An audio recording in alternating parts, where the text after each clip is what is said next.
सोचिए जरा, हमारे महासागरों का 90% हिस्सा आज भी एक अनसुलझी पहेली है। एक ऐसी दुनिया जिसके बारे में हम लगभग कुछ नहीं जानते।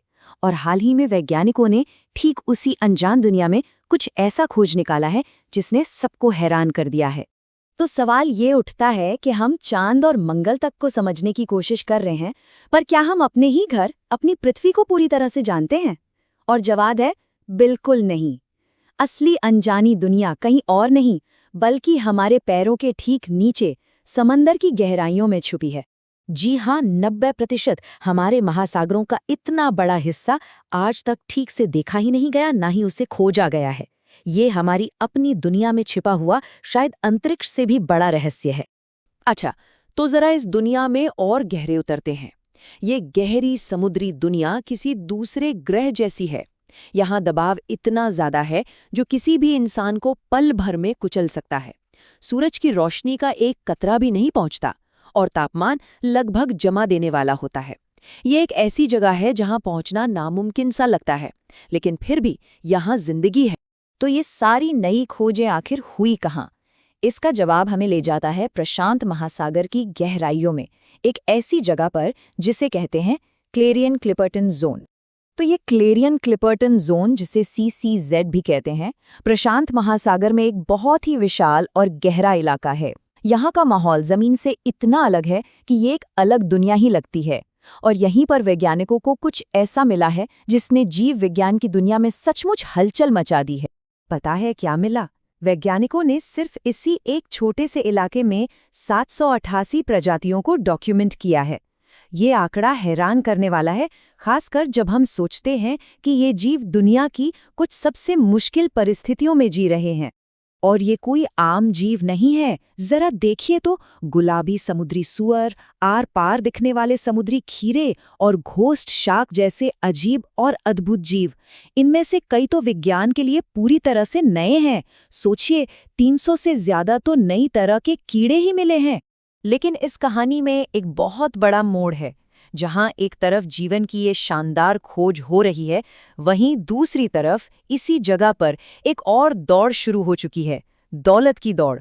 और यही दौड़ इस नई नई खोजी गई दुनिया के लिए सबसे बड़ा खतरा बन गई है। तो यहाँ पर एक सीधा सीधा टकराव है।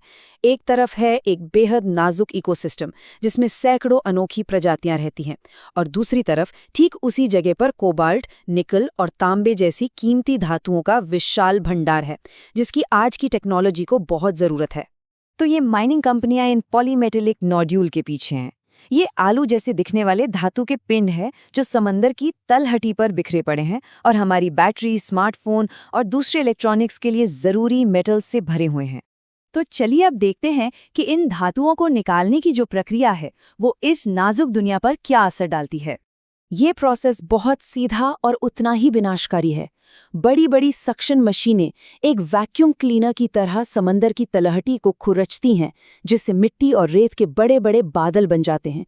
और ये बादल जब नीचे बैठते हैं तो अपने रास्ते में आने वाले हर जीव को एक मोटी परत से ढक देते हैं, जिससे उनका दम घुट जाता है। और इसका नतीजा चौंकाने वाला है। हाल ही में हुए एक खनन के टेस्ट में, जिस इलाके में सीधे तौर पर खुदाई हुई, वहां बड़े समुद्री जीवों की आबादी में 37% की गिरावट देखी गई। सिर्फ एक टेस्ट रन में इतनी बड़ी तबाही। एक समुद्री जीव विज्ञानी है थॉमस डाहलग्रेन। वो बताते हैं कि असर सिर्फ खुदाई वाली जगह तक ही नहीं रहता। जहां जहां वो मिट्टी के बादल गिरे, वहां भी प्रजातियों का पूरा संतुलन बिगड़ गया। कुछ प्रजातियां ज्यादा हो गईं, कुछ कम, जिससे कुल मिलाकर वहां की बायोडाइवर्सिटी ही घट गई। तो असल में दांव पर क्या लगा है? ये सिर्फ कुछ कीड़े या समुद्री खीरों की बात नहीं है। ये एक पूरी दुनिया है जिसे हम हमेशा के लिए खोने का खतरा उठा रहे हैं। और ये स्लाइड तो असलियत को और भी साफ कर देती है। गहरे समंदर का लगभग 74% जीवन उसकी तलहटी की ऊपरी परत में ही रहता है, ठीक उसी परत में जिसे माइनिंग मशीनें खुरचकर निकाल देती हैं। मतलब हम ठीक उसी जगह चोट कर रहे हैं जहां जिंदगी सबसे ज्यादा है। तो सबसे ज़रूरी बात यह है कि हम इन इकोसिस्टम को पूरी तरह से समझने से पहले ही उन्हें हमेशा के लिए ख़त्म कर सकते हैं। ये ऐसा है जैसे किसी किताब को बिना पढ़े ही जला दिया जाए।